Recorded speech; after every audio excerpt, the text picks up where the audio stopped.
8 মাৰ্চৰ আশে পাশে জাতীয়তাবাদী কোনো কংগ্ৰেছী নেতা APCC আৰত নাথাকে।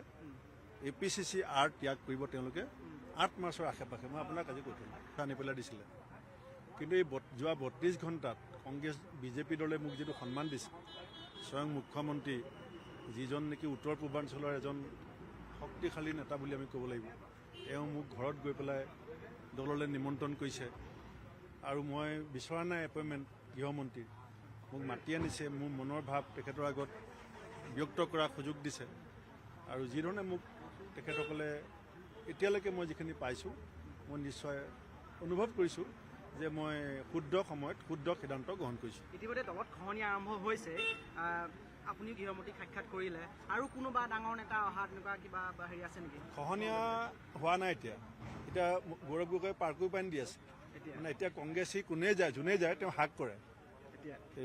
যোন কংগ্ৰেছী তেওঁ ঘৰলৈ যায় তেওঁ চবকে মানে এতিয়া আলিংগন কৰে, আৰু মই আলিংগন কৰাসকলে মোক আহি কয় যে আজি গৌৰৱ গগৈ ঘৰত গৈছিলোঁ, মোক আলিংগন কৰিছিলে। মোক কৈছে এইটো পাৰ্কো পাইন।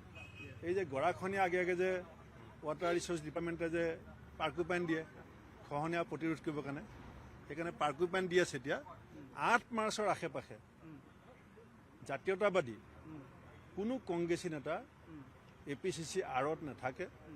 APCC আৰ ত্যাগ কৰিব তেওঁলোকে 8 মাৰ্চৰ আশে পাশে। মই আপোনাক আজি কৈছোঁ কালিৰ পৰাও প্ৰতিযোগিতা এখন চলি আছে আপোনাক, সেইখিনি মই ধন্যবাদ দিছোঁ। এইটো কোনো আচৰিত হ'বলগীয়া বিষয় নহয়। আগদিনাখন ভূপেন বৰা কংগ্ৰেছ দলৰ স্তম্ভ বুলি ক'লে, ৰাহুল গান্ধী ডাঙৰীয়াও ফোন কৰিলে, গোটেই নেতাসকল মোৰ ঘৰ পালেগৈ। এতিয়া পিছদিনাখনৰ পৰা গালি পাৰিছে, অসমৰ ৰাইজে চাই আছে।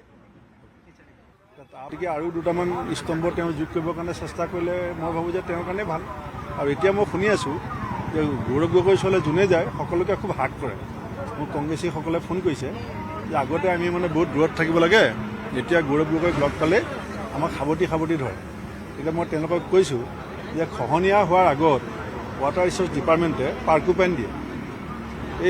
এইটো যে এই আলিংগনটো এইটো হৈছে পাৰ্কো পাইন। 8 মাৰ্চৰ আশে পাশে পুৰা সম্পূৰ্ণ খহনীয়া হ'ব। নহয়, এতিয়া পাৰ্কো পাইন দি আছে। যোনে যায় খুব হাক কৰে, যোনে যায় খুব আলিংগন কৰে। চাওক, ইতিমধ্যে মনস্তাত্ত্বিকভাৱে কংগ্ৰেছ দলটো বিধ্বস্ত হৈ গৈছে। মনস্তাত্ত্বিকভাৱে চাইকলজিকেল যিটো ৱাৰ আৰম্ভ হৈছে, তাত কংগ্ৰেছ এতিয়া বিধ্বস্ত। প্ৰিয়ংকা গান্ধী ডাঙৰীয়ানী মই খুব শ্ৰদ্ধা কৰোঁ আৰু মোকো খুব মৰম কৰিছিলে।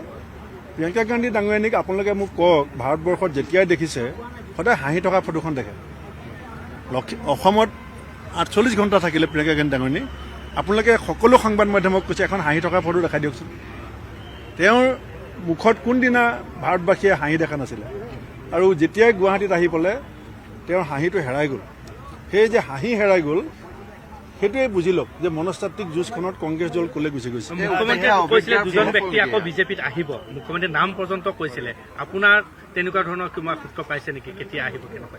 মইতো ক'লোৱেই, জাতীয়তাবাদী চেতনাৰে উদ্বুদ্ধ কোনো কংগ্ৰেছী 8 মাৰ্চৰ আশে পাশে পাছত কংগ্ৰেছত আৰু নাথাকে। যিহেতু নামনি অসমত মিত্ৰতা সন্দৰ্ভত ৰাইজৰ দলৰ পৰা বহুকেইখন আসন ল'ব বিচাৰিছিল, কিন্তু কংগ্ৰেছে খুব কম সংখ্যক আসন দিয়াৰ পৰিপ্ৰেক্ষিতত দলীয় যি মিত্ৰতাৰ ক্ষেত্ৰত কিছু সিহঁতক চাপ মিলাবলৈ এটা খবৰ পাইছে। কি ক'ব?